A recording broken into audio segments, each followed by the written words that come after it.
Hey, what is up guys? Indy here, or Indiora if you're into using full names, it doesn't bother me. I'm just gonna close this real quick. That was a test file that I made, just to see if my recording software was still working.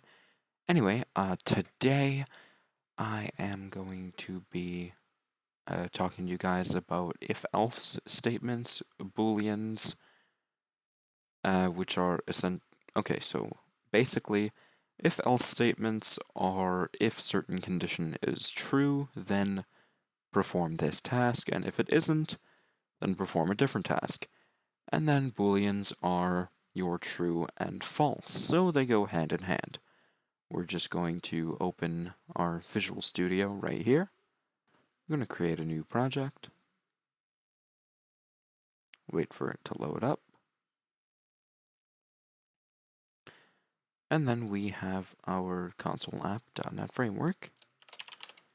Indy underscore if else underscore boolean.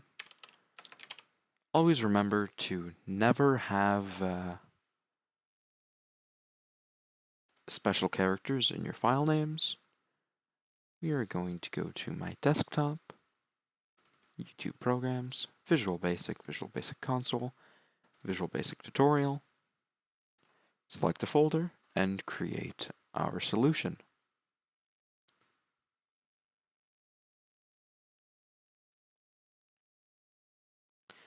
And so now we are in our code and we can start. So always remember, create your information header. So Indy, if else, Boolean, program.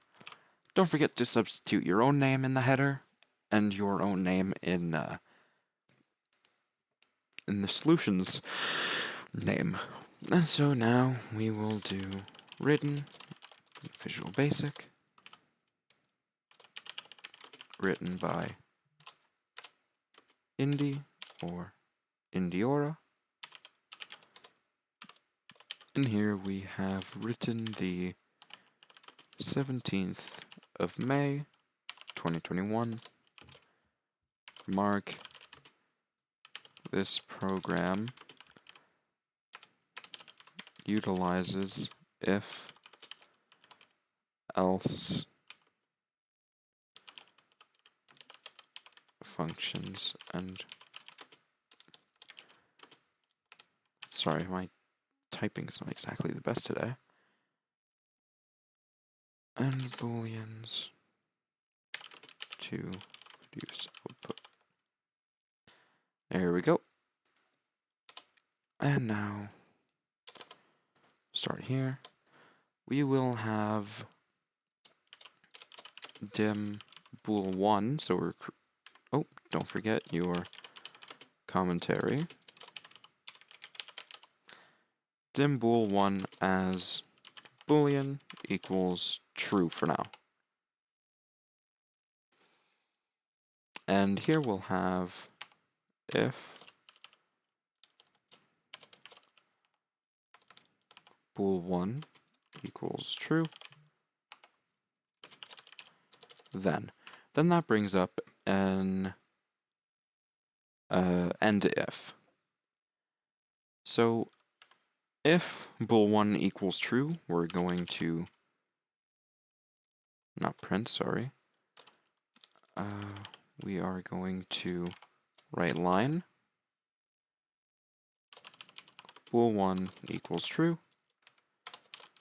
Else we are going to write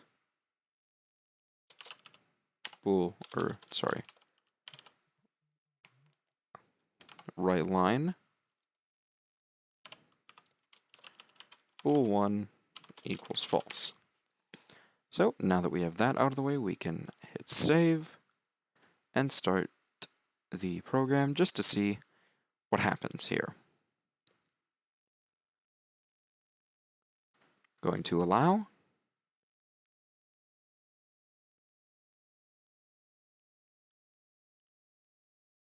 And it seems I have an issue.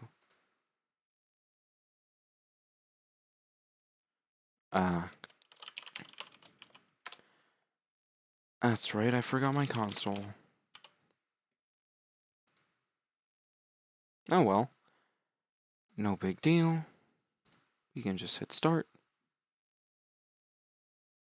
And there it is. Now, as you can see, I missed my console.readline. So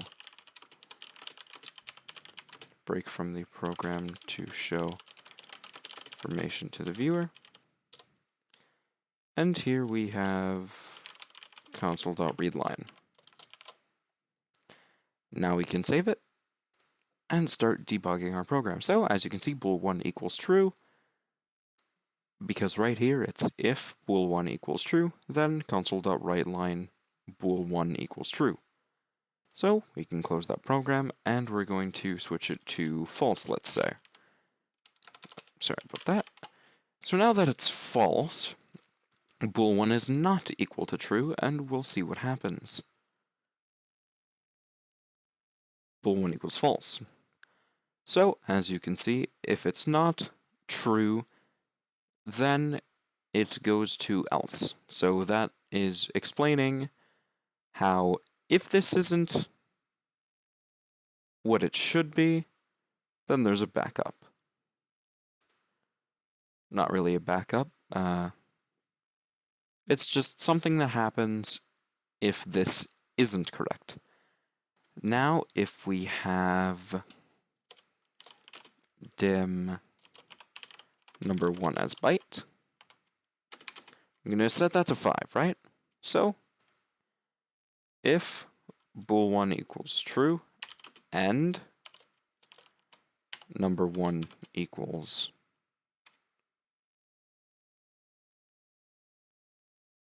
5,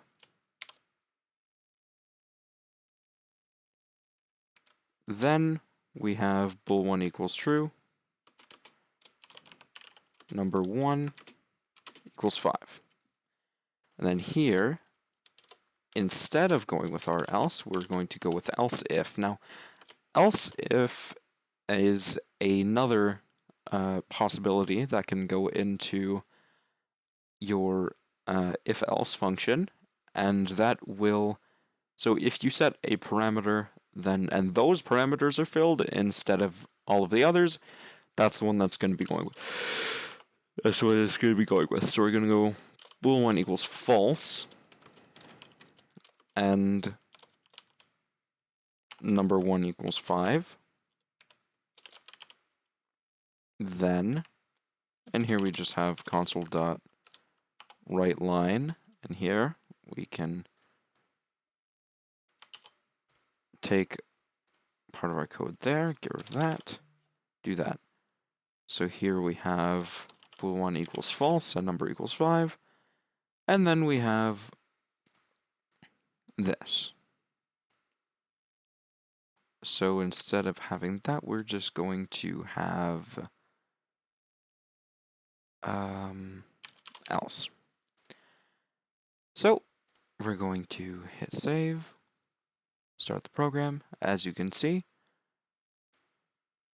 even though bool1 was true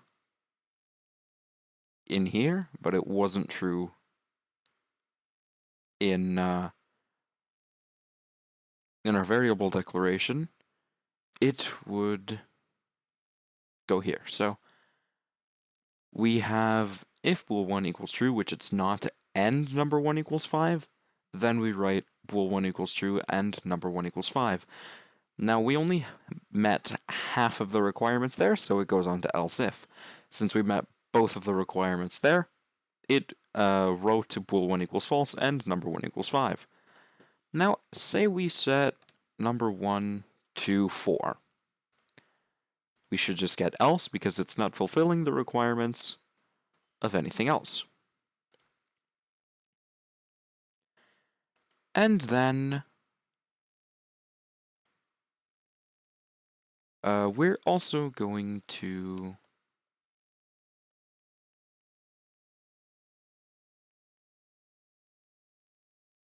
go into loops.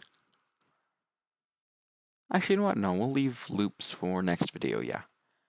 Okay, so that will be it for This program right here, you can just play around with bool1 and number1 as much as you want. I will be posting the code to my mega.nz link. It's gonna, as always, it's gonna be in the description. And yeah, thank you guys so much for watching. Don't forget to like, comment, subscribe, share the word, so I can reach a larger audience and teach more people. So, thank you, and I'll see you guys next time.